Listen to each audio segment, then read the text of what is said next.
Ang simbahang Katoliko mariing tinututulan ang Reproductive Health o RH Bill.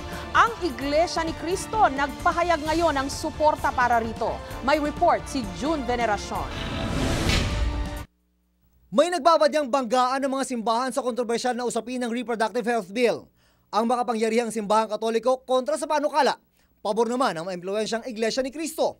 Ibinunyag ng Interfaith Partnership for Promotion of Responsible Parenthood na noong October 2010, sumulat ang INC sa isang miyembro ng Kongreso para ipaalam na suportado nila ang pagsasabatas ng RH Bill. May moral na obligasyon daw ang mga magulang na mag-family planning.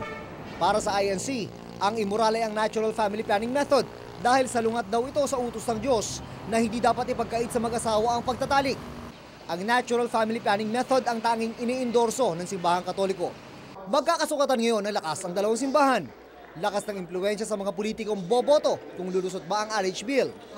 Pero para sa grupo ni Bishop Rodrigo Tano, malaking plus factor sa mga pro-RH Bill ang suporta ng INC at iba pang religious organization. The fact that they are part of it, hopefully dapat mabigat yon. Pero para sa simbahang Katoliko, wala na raw bibigat pa sa salita ng Diyos. Immoral daw at hindi raw naaayon sa turo ng Panginoon ang RH Bill.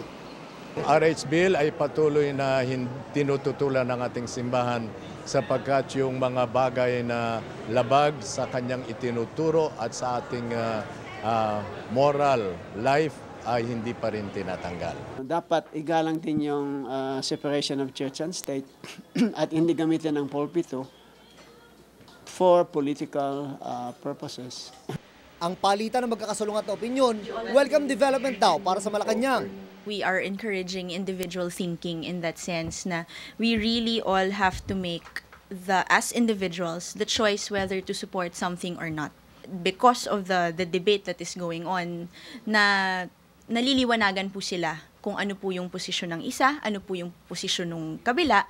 At of course, in a democracy, we are all free to make our own individual decisions. Pero higit sa boses ng mga taong simbahan ay ang tinig ng mga ordinaryong mamamayan. Sila ang mga tunay na makikinabang o maaapektuhan kung anuman ang kahinatnan ng RH Bill.